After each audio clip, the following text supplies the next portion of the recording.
All right, well, let's get started. So my name is Mike Stern. I am a user experience evangelist with Apple, and it's my pleasure to be with you today to talk about designing your app for iOS 7. So what I do year-round is I work with developers such as yourself on how to design great apps for iOS. And as you can imagine, since this summer at WWDC, when we announced iOS 7, I've spent a lot of time working with developers specifically on the process of redesigning their existing apps or designing new apps for iOS 7. And through that experience, I've been able to see really up close and get a lot of hands-on experience of where people have difficulties or questions, and what are the opportunities of success for designing for this new version of iOS. And so I wanted to take that experience, draw from that experience, and share with you some observations that I've had of the kind of real-world situations that people have gone through as they've gone through this process. And hopefully I'll be able to anticipate some of the questions that you may have. So when designing for iOS 7, I think the best place to get started is to consider some of the principles that influenced the redesign of iOS. Now, there are many different principles, but the top three, the most important three, are these: clarity, deference, and depth. And if you're interested, I gave a talk at WWDC where we introduced some of these principles when we first talked about iOS 7. And I go into a little bit greater detail there. But for the purpose of today, I just want to recap what these mean. So clarity is a really simple concept. It's just about being clear. Now, if you think about UI design, at its essence, what UI design is a form of communication. It's your app communicating with the people who use it, and the people communicating with your app. And the best form of communication, the most clear form of communication, is when things are really easy to understand, when information is presented as clearly as possible, when the functions of your app are obvious and intuitive and easy to use, easy to grasp. So for example, here's weather. And the most important piece of information in this app is what the current weather conditions are. And the design of the interface is almost solely devoted to presenting that singularly important piece of information. There's no mistaking what the current weather conditions are.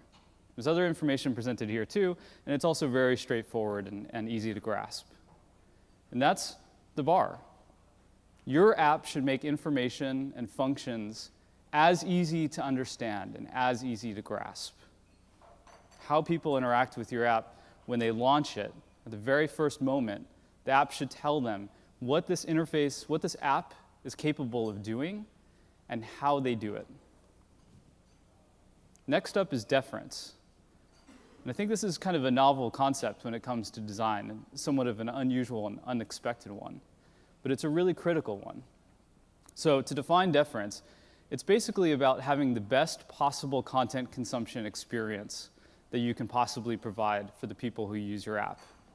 It's about taking content and putting it at the front and center of the experience that they're having with your app's interface.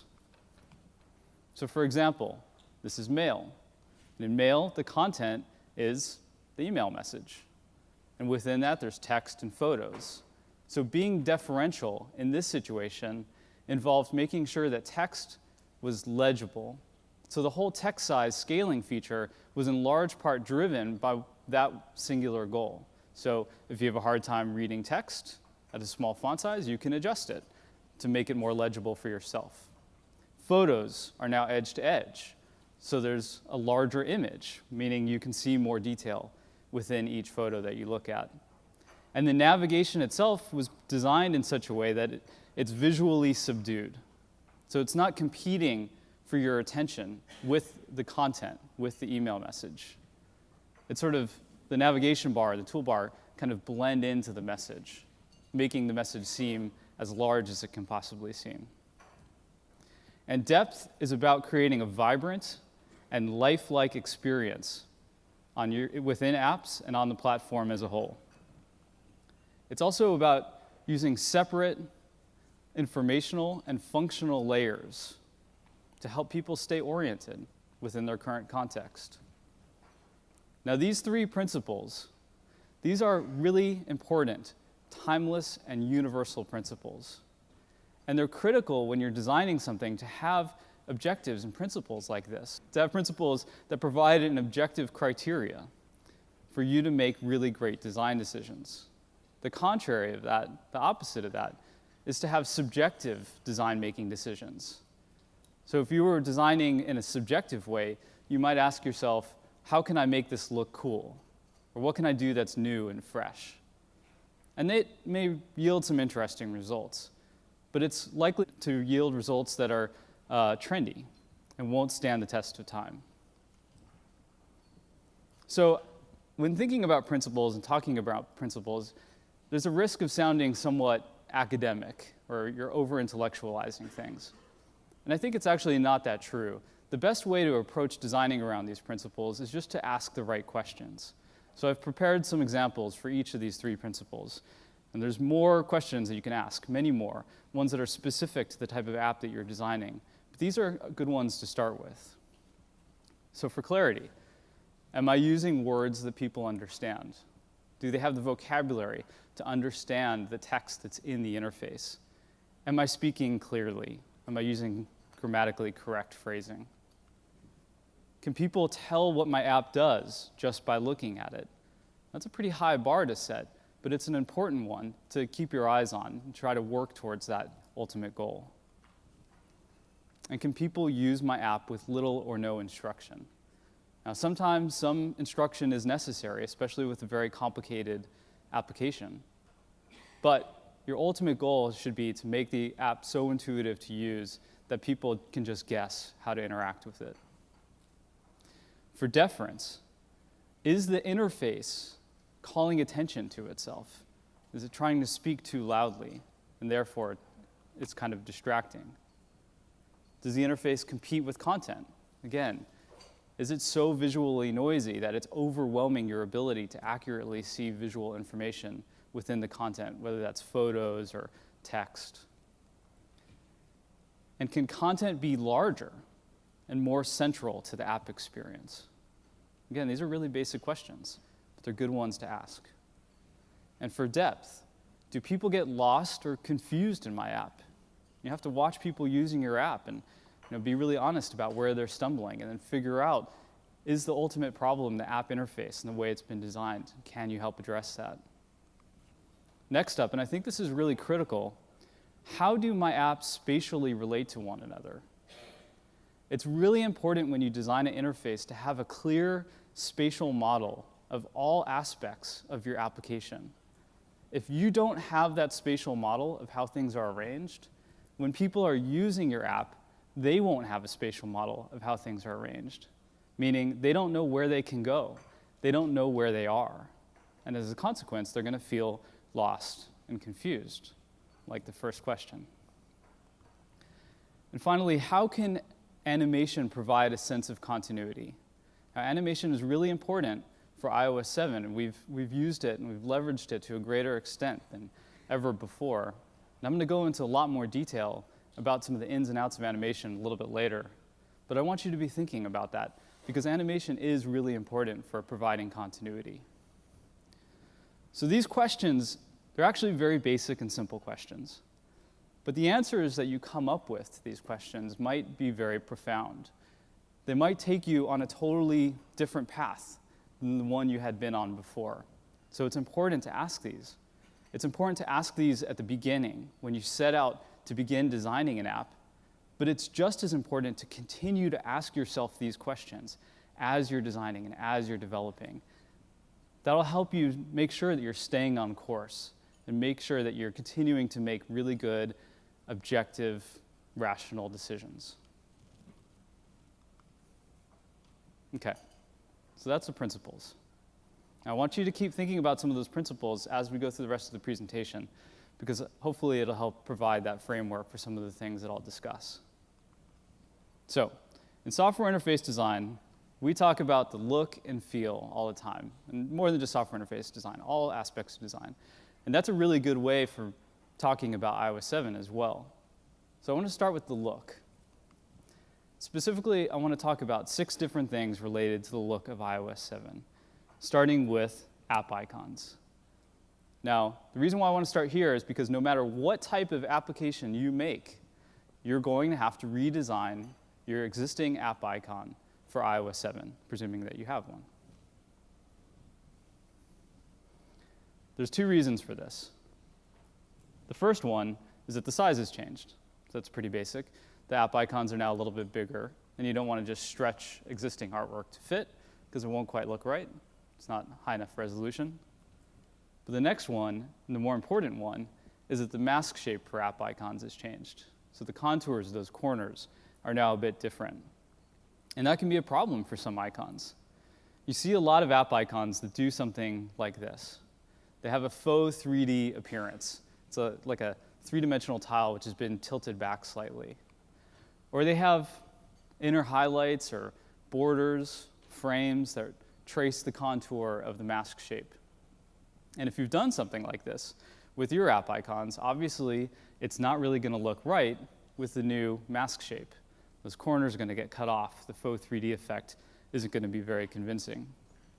Now, of course, you can just redraw this stuff to make sure that it's based around the new mask shape.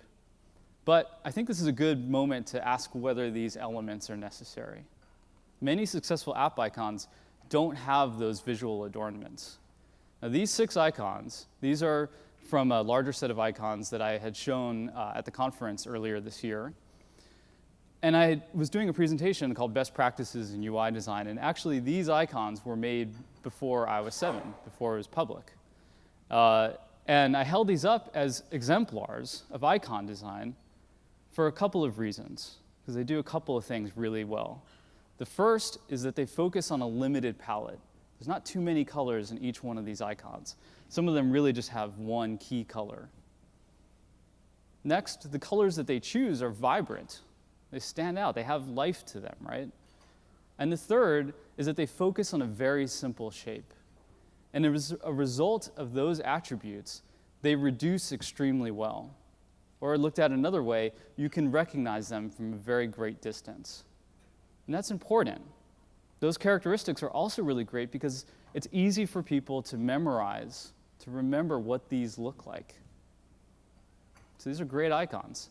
And none of them have a faux 3D effect. None of them have an inner glow or specular highlight or frame around the edge. Okay. Speaking of icons, many app UIs, probably most, I'd venture to guess, have icons in their interface, either as buttons or as status or some other type of label. So chances are your app is going to have some icons. And in iOS 7, all of the icons for all of the apps that we ship were redesigned. And they were redesigned to match each other, and they were redesigned to match the overall design vernacular for iOS 7. And by doing that, it creates a great degree of consistency for the platform. The platform experience is much more internally consistent and cohesive. And the new icon style was designed in large part because these are the clearest icons that we could produce. Again, that principle of clarity affected everything that was done for iOS 7.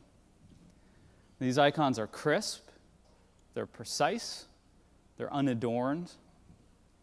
Icons are drawn using a minimum number of visual details to effectively describe the object that's being referenced.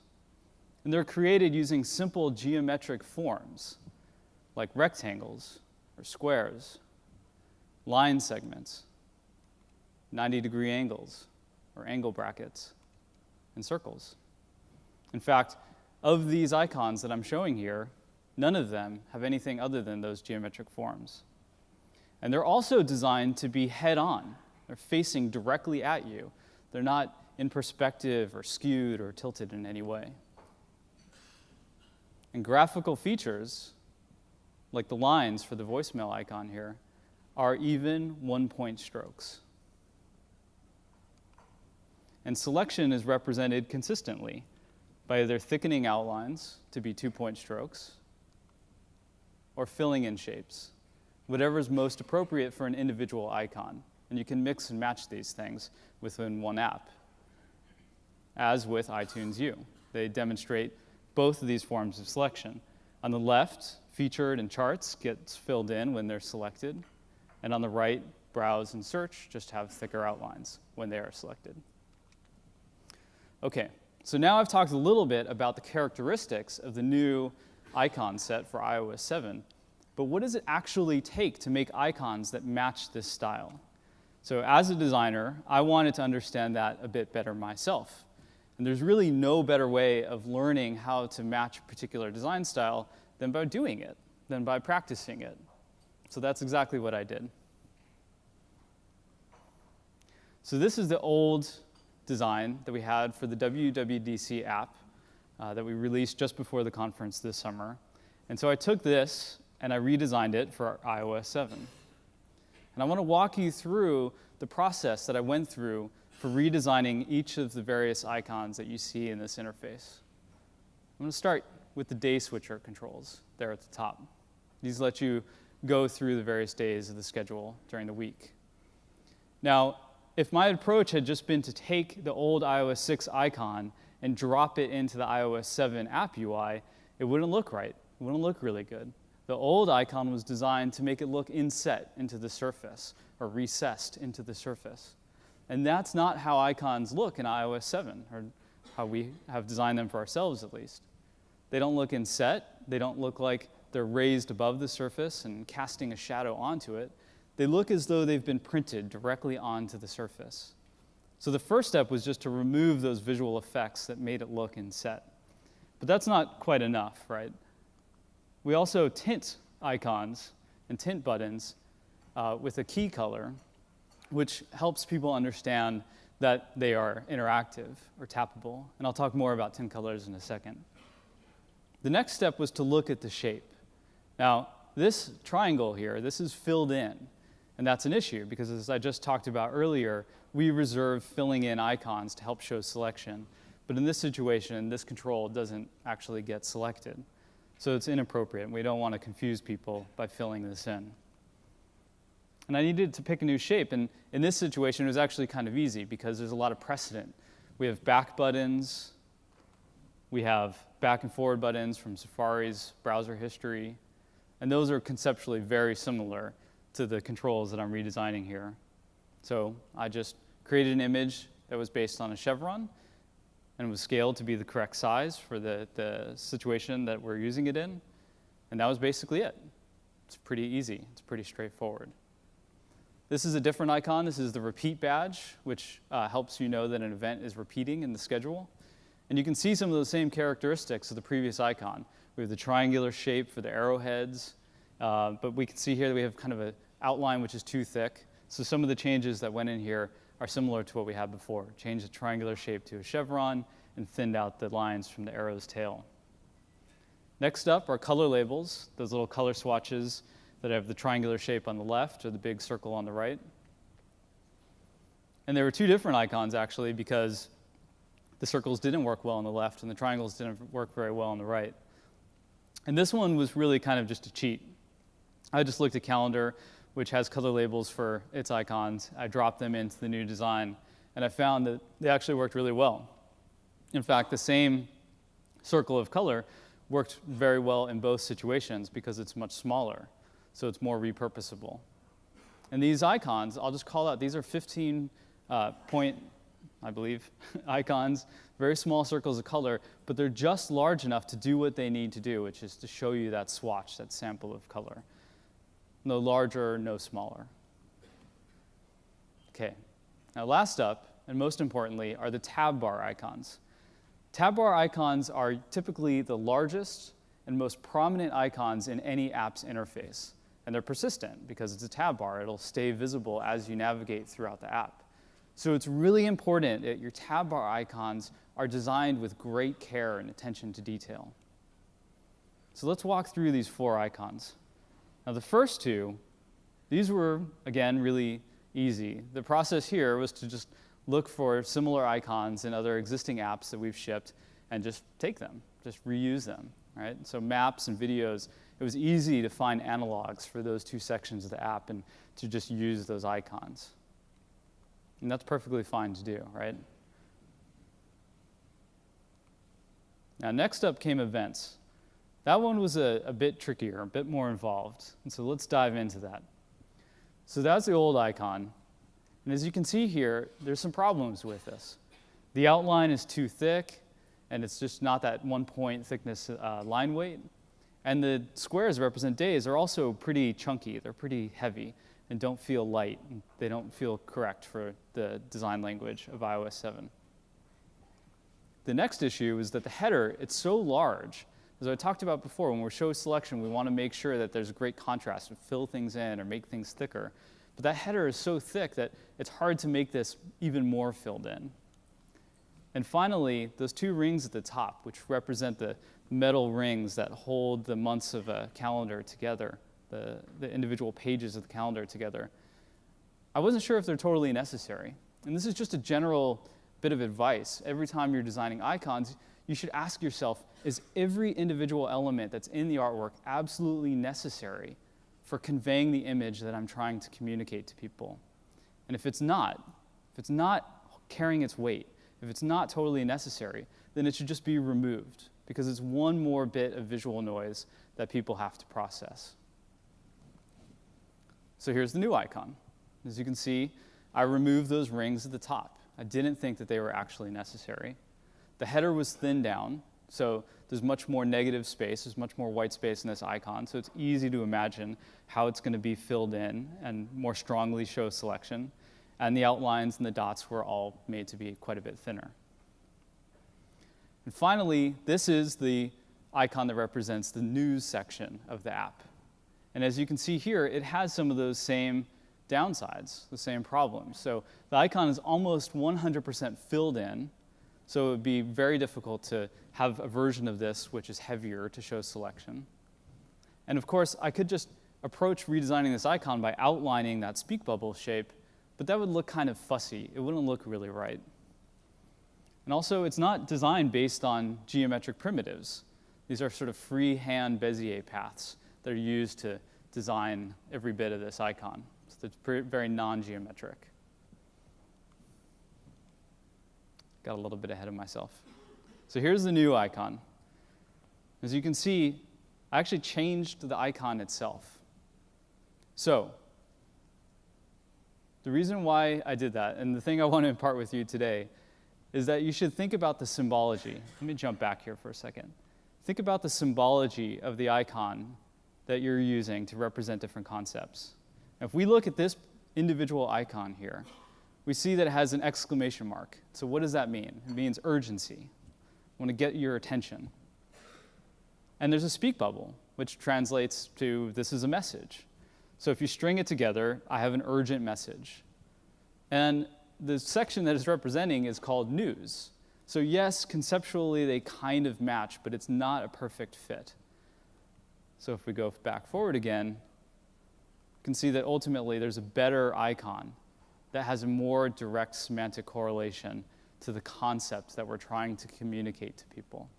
Newspaper connects with news. Okay, and then the other attributes. Because it's a newspaper, it actually has a lot of, luckily, vertical and horizontal shapes, a lot of white space inside the icon, so it'll be easy to show selection when we get around to designing that version of it. So these changes to the icons, they're actually all pretty subtle. They're not big changes. It's not really rocket science here. But collectively, all of these individual changes has resulted in icons which will now allow the WWDC app to family much better with iOS 7, to feel much more at home on iOS 7. All right, enough about icons. So let's talk about tint colors. Tint colors are really important in iOS 7. I can't stress this enough. The reason why they're important, beyond just allowing you to give a theme or a particular feel to your app's interface, is they help tell people what elements are tappable. They help indicate interactivity. But it's really easy to overuse color.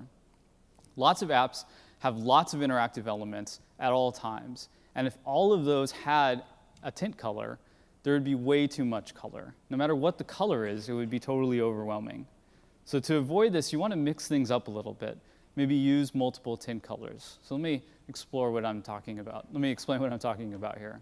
So this is our App Store interface, the App Store app. And as you can see here, it has a blue tint color. And there's a lot of elements on screen that are given that tint color, have it consistently. So it's pretty easy to know what things are tappable. But not everything is blue. This segmented control in the middle of the screen here is also interactive, but its design, its shape, its form lets people know that they can interact with this thing.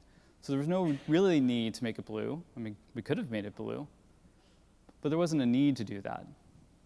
And by making it this medium gray color, it helps to break up the screen so it's less monotonous. And some things don't even need a different tint color. So there's a visual indicator here, the chevron on the right-hand side of the developer name, which lets people know that they can tap this whole line of text and get more information about the developer. So again, multiple tint colors, other visual indicators are really important to help break up the interface. Now I want to dive into a very specific thing about tint colors, and that is when it comes to the navigation bar. So I've seen a lot of apps that take the same color and apply it to the title and buttons. And that's an issue. If you can, I would really recommend avoiding doing this. Because when you have longer labels for titles and buttons, they start to bleed together, and it becomes hard to distinguish between things that are interactive and things that are not interactive. It's not a very clear design, because I can't see where one stops and the other begins. So it's really important to give a distinct color to button items and the back button in the navigation bar to make sure that they look tappable and visually distinct from titles. And if you really want to have white buttons in the navigation bar, that's okay, but do pick a different color for your titles. Also, if the title is white, don't pick a light blue color or something that makes the buttons look like they're disabled. This is a big issue, and I've seen it so many times. I want to talk to everyone about this and say, please avoid doing something like this. You don't want to make tappable items look like they're disabled. All right, so next up, button borders. The removal of button borders is probably one of the most discussed and talked about aspects of the design for iOS 7. It's really noticeable, right? Getting rid of those borders. That's a big change. And I'll be upfront and say that if you get rid of borders from buttons, it can lead to some issues. So for example, here's the iOS 6 version of the WWDC app, and we see 3 buttons there arrayed in a vertical stack at the bottom of the screen. And as this was redesigned for iOS 7, here's how it would look if we just stripped away those borders and gave a tint color to the labels of those buttons. Now, this is okay. It's not terrible. It's not that great either, right? Those button labels seem like they're just kind of floating there without any real structure. They're centered on the screen, and we can all see that, but it just looks loose and a little bit sloppy. So my approach to fixing that problem was just to put everything in the main view into a table. That left aligns the button labels and puts table row separators between them, which gives them some separation and gives them much needed structure. And one nice side benefit of doing that is the hit area, the tap target area for those buttons now extends to the full width of the screen. So there's actually more space to tap on those controls. But a more difficult problem is when you have buttons that are side by side with each other. If we remove these borders, it starts to kind of bleed together a little bit. And it's especially bad if we use larger type because we want it to be more legible. Or we allow these to be, the size of these to be changed with the text size, the text scaling feature. And it's really bad if, like in this situation, the button labels are multiple words. And so there's spaces that are dividing the words within an individual label. As you can see here, it's all just bleeding together in one nonsensical sentence. So one solution to this is pretty straightforward, right? Relay out the zip. Create more space between the controls. And that can work if you have the space to do it. Or you can try to figure out if you can have shorter and more succinct labels. I know I'm talking to a German audience here, so it's a bit difficult. But luckily for you, there's other solutions. So this is exactly the situation that we faced with the login screen for the WWDC app. We have register and sign in that are at the bottom of the screen. And if I just, in designing for iOS 7, took away those borders, who thinks this looks good? I mean, I think this looks pretty terrible, actually. It's not a severe usability problem. You can kind of see that these are controls, but they look small and a bit lost down there in the middle of the screen. So this is the design that I actually came up with. I used a group table view. I used individual table rows to present those different controls. I moved the register button down to the bottom of the screen, so it's out of the way of the primary flow of entering in your ID and your password and then signing in. And in fact, most people who use this app, most of the time, don't need to press that register button because they are already registered and they're just logging in again. So this is a better design, actually. And we have the full width of the screen to present the title, the label for each of those buttons. And one nice side benefit of that is when you begin to enter in your ID and your password, the keyboard comes up from the bottom of the screen and covers the register button, because presumably you do not need the register button anymore. So it's a nice, elegant design. And there's a lot of other apps that we ship that have done something like this. But is it a button? So this gets at the heart of some of the discussion, the debate that occurred among designers and developers at large in the design community in response to iOS 7. And the criticism is that without seeing that border, people won't be able to connect it to a real physical world button, and so therefore they won't know that it's tappable, and so therefore usability will be diminished. And that's an understandable criticism, I think. It's a legitimate one. But I think it's a bit overblown. So let me delve into why I'm saying that. The first reason is that a lot of controls that people interact with are in a navigation bar at the very top of the screen or in a toolbar at the very bottom of the screen. And the placement of those controls at the very top and the very bottom is a very strong cue to people using the app that those are interactive elements. Because people have been interacting with mobile apps for quite a while now, there's a really strong set of expectations that things that are placed in those areas of the screen are interactive. So that covers some ground. In addition to that, and again, I know I'm in Germany here, but there's a lot of words in any language which people understand because we see them all the time. We see them on other iOS apps. We see them on Mac apps. We see them on websites. And we know when we see these words that these are probably things that we can interact with. We know that because they're verbs. We know that because they are actions that we understand. They're just that familiar to us. So with text buttons, this covers a lot of ground too, especially if there's a special color applied to those labels. But there's some situations not covered by those two cases, the location of controls or their label. And by the way, I talked about text, but there's also a lot of images that we understand to be actionable, like plus signs or the share icon. Okay, but that doesn't cover everything. So here is the App Store again, and we have prices there listed on the right-hand side. And as I'm sure everyone here knows, that's the way that people download and purchase apps on the App Store. But without borders around those prices, they just look like they're prices. They just look like they're labels that you can't interact with.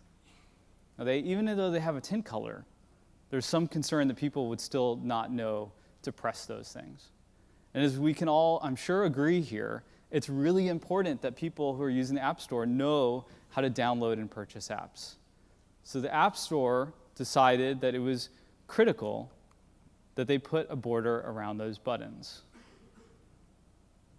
So we ourselves, in apps that we've made, have made this decision to do that in situations where it was deemed important for the usability of the app.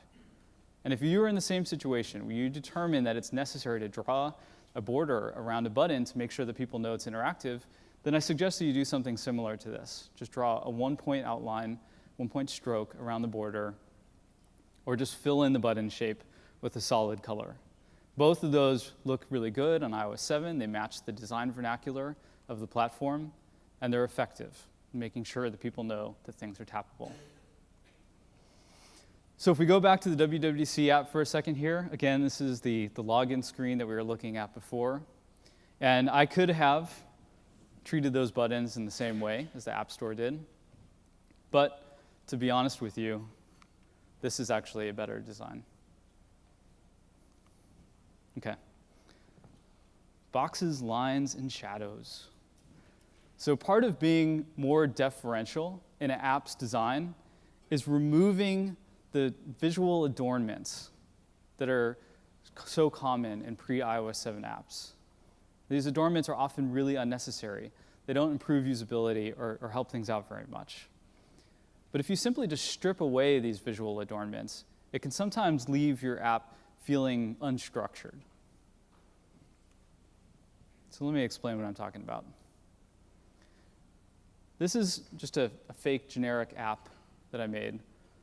But you see a lot of apps that actually have this type of interface.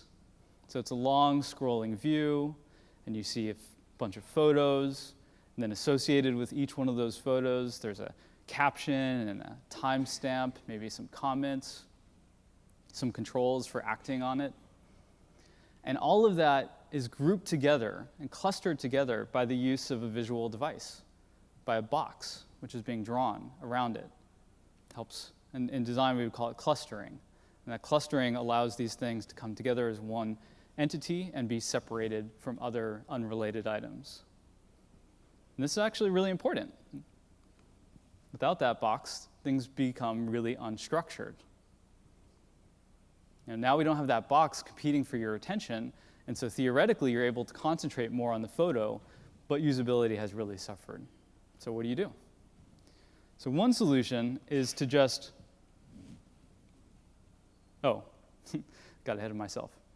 So the problem gets even worse if you make the photos larger so that your app's interface is more deferential by allowing the content to come more front and center by having a larger photo, as we do in Mail and as you've seen in a lot of other apps that have shipped for iOS 7. So one solution to this is to increase the amount of space between each of these elements on the screen. And so that's a bit better, but the obvious downside here is that we're seeing a lot less content. So sort of going backwards in terms of deference. We're barely seeing maybe 50% of that second photo. So another solution is to take some of those elements and composite them onto the photos. And that really tightens up the design considerably. Now we can see a great deal of that second photo on the screen, but everything is basically really legible. Now, a lot of great apps have taken this a step further and just put everything onto the photo. And of all the options that we looked at thus far, this is by far the most deferential design. Every pixel on the screen, every bit of visual real estate that you have is devoted to displaying content, other than, of course, the navigation bar. In fact, it's such a much more tight design that you can begin to see a third photo at the bottom of the screen that we couldn't have seen before in any of the other design alternatives. So I encourage you to explore this type of direction in your app if you have a similar situation. Okay, and the last thing I want to talk about, the look of iOS 7, I need to pick up a little bit of time here, is that one of the most noticeable design changes for iOS 7 is the use of blurring and translucency. So we can see that here at the Control Center or search results. And I've seen a lot of designers who've enthusiastically adopted this design characteristic as they've redesigned for iOS 7. But I've also seen a lot of apps that have done this for aesthetic purposes only. And that's really not the intention of using blurring and translucency. So, to explain what I'm talking about, here's the login panel for the WWDC app again. And let's say that we looked at this design and we thought, you know, this is really too simple. This is really kind of bare bones, and we want to just spice it up a little bit. So let's take a photo that we have. Here's WWDC, Moscone. And we're going to take that photo, we're going to put it into the background, and we'll blur it. And that's going to add some more visual interest. And while that might look more attractive to some, although I don't think it looks very good, it's not a very good design decision. It's just there for stylistic purposes. It's just there for aesthetic reasons. Blurring and translucency on iOS 7 are used with the intent of improving usability and making the user interface more deferential to people's content. So let me show two good examples of that. Let's bring up the control center. When the control center comes up, it blurs what's behind it. And this is important, so you can really see the home screen, or whatever your previous context was, coming through the control center. So you feel like you haven't left the home screen, you've just brought the control center up on top of it. We haven't left the home screen. We haven't left the calculator when we bring up the control center. Or we haven't left voice memos. Right? A bit of that color and visual information comes through so that we're staying oriented in whatever our current context was. And I'll just point out, too, that it doesn't completely cover the background. We're still seeing a sliver of that background there. It's dimmed, but it's in sharp focus. And that contrast between what's blurred and what's not blurred really helps to sell that visual effect of the control center being printed onto this frosted glass material. You need to have that contrast for that effect to work. So that's improving usability. It's helping people stay oriented in their current context. Now let's look at how blurring is used in the video player. So this is how the video player would look if the backgrounds of these playback control bars were totally opaque and had no translucency. And as you can see here, the video image looks squished. It looks small. It's confined. It doesn't have enough space. And in a video player interface, that's the one thing that you care about.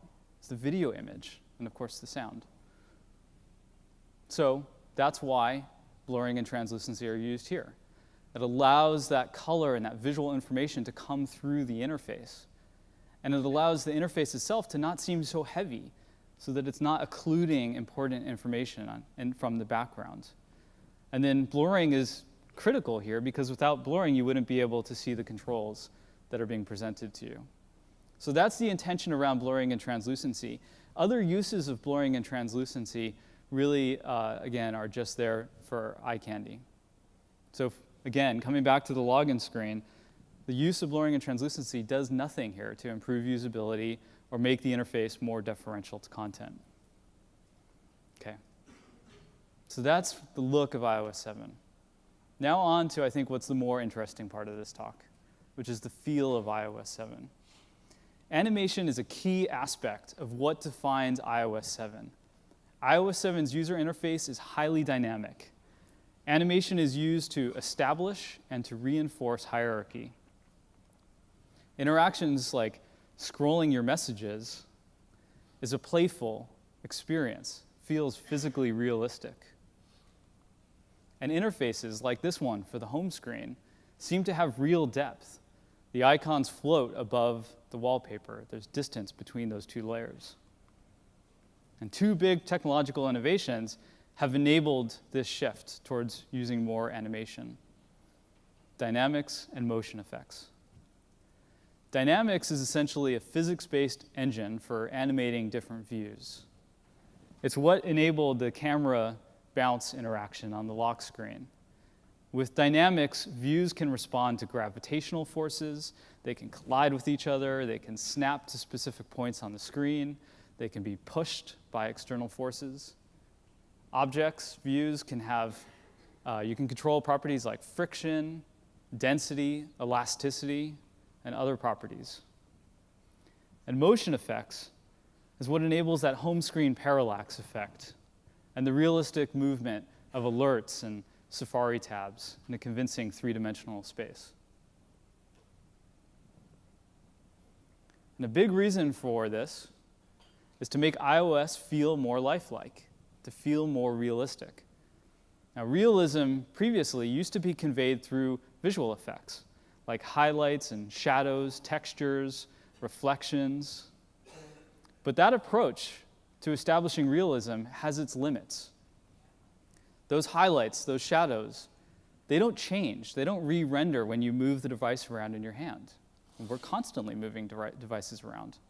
They don't have a static position relative to us. They don't respond to the light of the room that you're in, or if it's bright or dark outside. They feel kind of dead. Realism in iOS 7 is conveyed through kinetic realism. iOS 7 feels more lifelike because of the way things move in response to your touch, in response to how you hold the device. Now, how things feel is tremendously important. Let's put aside software interface design for a second and just talk about our experience with the physical world and physical products. Let's take an iPad, for example. What do you know about an iPad? You learn a few things based on how it looks. You can tell what its color is. You can maybe tell something about its material properties and how big it is. But you learn much more when you hold an iPad in your hand. You feel its weight. You feel that it's light. You feel the materials as you move your finger across the surface of it. So you know how they're finished. You know what it's made of. It doesn't warp in your hand. So you know that it's durable. You know that it was designed and manufactured with great care and attention to detail. When you press a button, pressing a physical button is really important. It should be a very satisfying experience. It shouldn't have too much resistance, but it shouldn't be too easy to press either. When you press a button, it shouldn't shift around, feel loose. It should just kind of go right in and out. And because of that tactile experience that you have when you interact with an iPad, you learn about its quality. You learn about its true nature, its real characteristics. So more than ever, we're able to consider some of those same factors when it comes to software interface design. Dynamics and motion effects have really enabled this shift in UI design. Conveying a sense of kinetic realism is going to be a key differentiator for next-generation apps. And I encourage you to explore these things, to play with animation and dynamics, motion effects. They'll help your app to stand out. But it's important to use these tools wisely. And we've all seen animations that are completely and totally superfluous. And animation for the sake of animation gets old really quickly, while animations that improve usability will stand the test of time. So with that in mind, I've put together 9 guidelines to keep in mind when thinking about the feel of iOS 7. Now, the first one is that sometimes animations are not helpful. They're not appropriate. Pressing a button can be an example of that. When you tap on a button, you want it to highlight immediately so you get instant confirmation that you pressed the button that you had intended to press. If it took time for the button to respond in its highlight, the app would feel sluggish and unresponsive. You wouldn't get that instantaneous confirmation. Okay, so show restraint. Next up, animation is really great at keeping people oriented. So in the real world, if we're looking at this box here on the left-hand side, it doesn't suddenly disappear from the left and appear over on the right. That would be teleportation. And teleportation's awesome, and maybe it'll exist one day, but it doesn't exist now. So if things moved in that way in the real world, we'd be really freaked out. It would feel very strange and unnatural. In the real world, we watch that box move from one location to another. Tracking objects like this is really useful.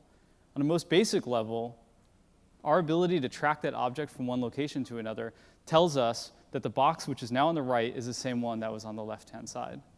Now, that's really basic. I'm not telling anyone in this room something they don't know. We all intuitively get this from a very early age. But as simple and as basic as that is, a lot of user interfaces don't act this way. We'll go from one screen to the next, and we may have certain objects that are on all of those screens, but they just move to different locations on the screen or have different size or appearance. We don't see them move. So let's see this principle in action. Here's the Photos app, and I'm going to going to tap on one of these photos in a second, and we'll watch that transition when I do. So I press that photo, and it just scales up right in place. It gets bigger, it centers on screen. And that transition, it's very quick, and it's very kind of obvious and intuitive that it does that, but it's really important. It improves usability because I immediately know after tapping the photo that the one I'm looking at is the same one that I had intended to look at. I don't even have to think about it. I don't have to be conscious about it or, cognitively just check, am I looking at the right thing? It just happens immediately. And when we go back to the grid view, we see that animation is reversed. It scales right back down, and we see the photo that we were looking at has now taken its place among the other photos in the grid view. And so we're immediately oriented in place, and we can move on to the next photo and the photo after that. And that's just as important for the usability of the Photos app. I was there. So let's imagine a different type of animated transition. Let's say we use a slide transition. So we don't get that immediate and important usability benefit. We're not really totally sure this is the photo that we had intended to press. There's no confirmation. And again, just reversing that, which photo were we just looking at? Especially with photos, a lot of times photos can look really similar to each other. So this is a really simple but powerful UI animation concept. That same type of direct scale up and scale down transition was used all over iOS. From the home screen to calendar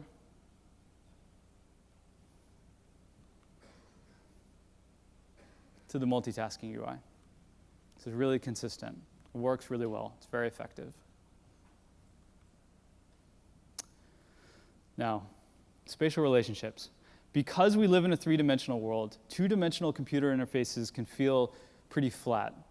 Now, iOS 7 uses animation to create a sense of physical space. The best example of this is the multitasking UI. Let's watch that in animation occur. Now, what's going on here? I wanted to understand this a bit better. So I created this little animation. Now we're looking at Weather app. We're going to go into the multitasking UI. And as we do, we feel like we're stepping back from the Weather app. And that's the reason why we can see some of these other apps that are near it. Through that animation, we get a sense of a spatial relationship with the various apps that are currently running. We feel a sense of distance and proximity. Things are closer or farther away. And not only that, we get a sense of a spatial relationship between the applications and that they're ordered based on recency. And again, having that spatial model and imparting that spatial model on the people that use your app is really important to do. Animation is a powerful way of creating these spatial relationships for an interface, specifically because it's a really natural way for us to understand what's going on, and it makes it more memorable. Animations are also a really fantastic way of providing feedback to people using your app without needing to display status text or alerts. So let me share a couple of really good examples of this. First up is the focus and exposure indicator from the camera app. Now let's look at what's going on here. There's three parts of this animation.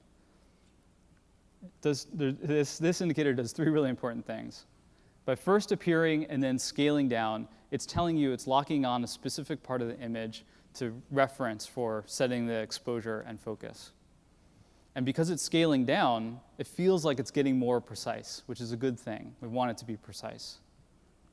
When it stops scaling, it quickly pulses, and then it fades away.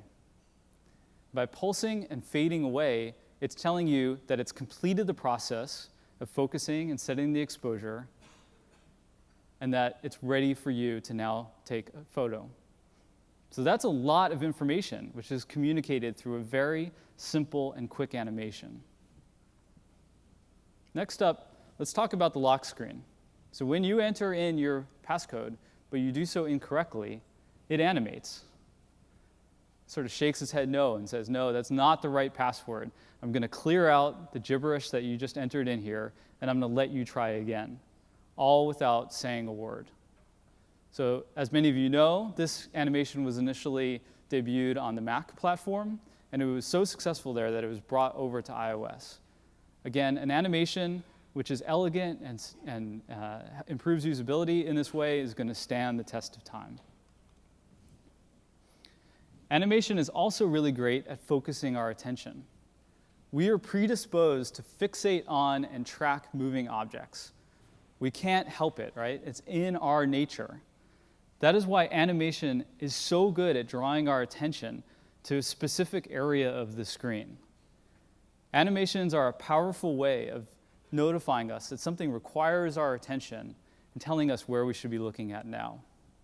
So for example, the left to right highlight of the slide to unlock control on the lock screen draws your attention to the single most important part of this interface, which is the instructions for how to unlock the screen and proceed with using your phone. Now, how you animate something is really important when focusing people's attention. You may have multiple elements moving at once, and so to draw people's attention to a specific part of the screen, you should be cognizant of the fact that elements that animate that are bigger are going to draw your attention more than ones that are smaller. So I'm going to play this animation again. This is what happens when you tap on the unified search field in the Safari app. And what you'll see is inside of the search field, it kind of scales and morphs a little bit. But your attention is drawn down to the bottom part of the screen because the bookmarks animating in and the keyboard sliding up, those are much bigger animations, much more noticeable ones. And that's great for this situation because that's where you want to be looking at next. Let's watch that again.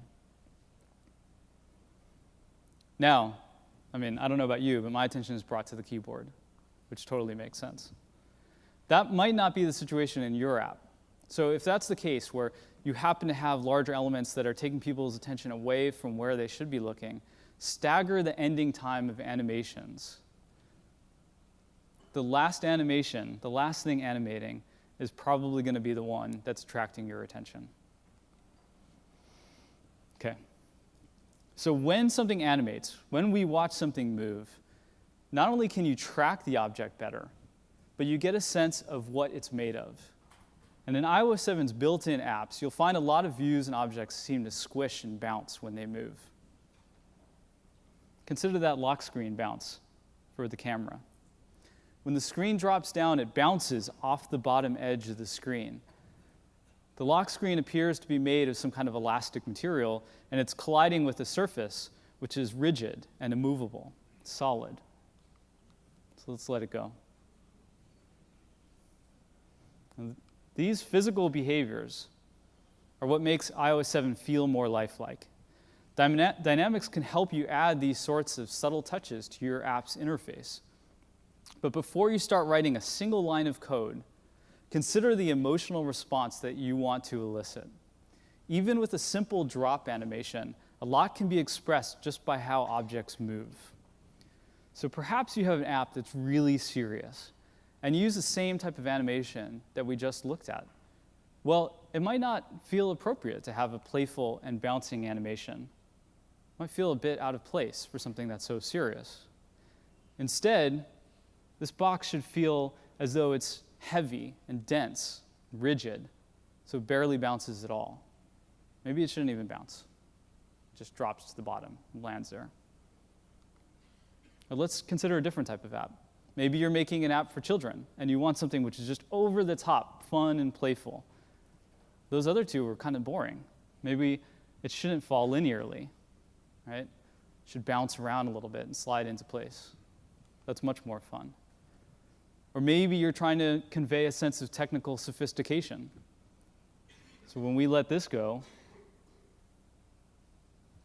right, we don't just drop the box onto the ground. We're lowering it with care. And when it gets close to the ground, it's pulled and snaps right into place. It feels very precise. Finally, maybe you're trying to go with something that has more of a light and ethereal feel. So when we let this box go, it floats down, gets pushed up, and then finally comes to rest. All right, these are just a few examples. There's a lot of stuff you can do with animation that gives a sense of what this simple white square is made of. Now, this is probably pretty obvious, but it's worth pointing out anyway. Speed is really important when it comes to animation. People don't want to feel like they're waiting for an animation to complete. We'll just let that finish there. Okay. As a general guideline with UI animation, you want to try to keep animations under a second if possible. It's okay to take a little bit more time in some situations. In fact, this animation took about 2 seconds, but that was the shortest time it could be to complete that animation and still feel natural.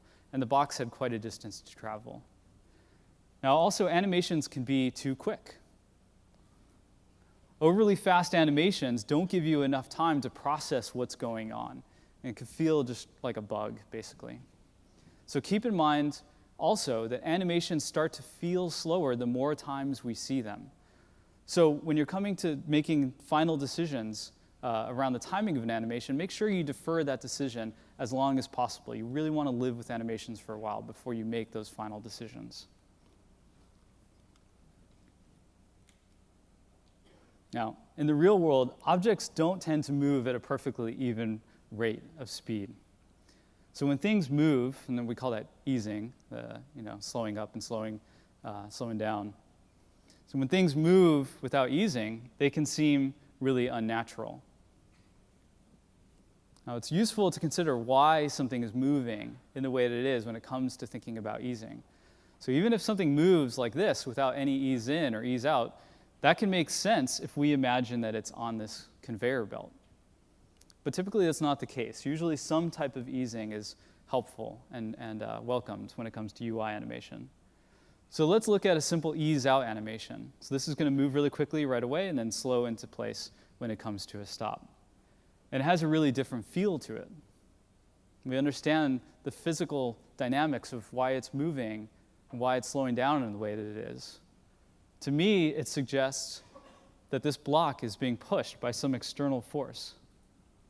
It's invisible, but it's still acting on the block. Or let's consider an ease in. That has a different feel to it. To me, it suggests that this box is being attracted to an invisible magnet and stopping because it's colliding with a wall or the magnet. And then there's a combination of ease in and ease out. So why is the box moving the way that it is? Maybe it has some wheels. It's driving itself there and has to speed up and slow down when it gets to its destination. And things start to get more interesting when you begin to chain these animations together. So here's 2 ease outs in a row. Pull back, go forward. Right? So we understand why things are moving in the way that they're moving, even if we can't see the forces that are acting upon them. Now, finally, some words of advice about motion effects. You want to be subtle with motion effects, specifically the use of motion effects for parallax. Motion effects are what allowed us to accomplish this effect on the home screen, to have that real sense of depth. But it's really easy to overdo this effect, so you want to proceed with caution. Now, we imagine what's going on with parallax. We have these different layers which have some depth between them. And if they have too much depth between them, if objects are too far or too close to us, when we move the device around, they're going to swing around wildly, right? Things moving around wildly on the screen is typically not such a good thing for a user interface. So with motion effects, a little bit of depth is going to go a long way. So we bring those layers closer to each other, and we still have a great sense of depth, but things aren't going off screen immediately. You can also put some things above the surface and below the surface, so you get a lot of relative movement between layers, but not in relation to the screen. And if things are really important and you want to make sure that they're staying in a fixed location, then put them on the surface and move other elements behind them to give that sense of depth while still maintaining elements in the consistent location.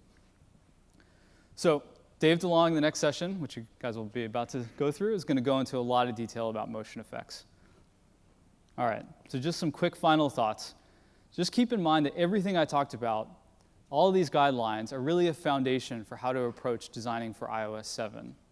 What you do for your app will vary. Each app is different, and so what's appropriate for each app is different. What works well for one doesn't work so well for the other.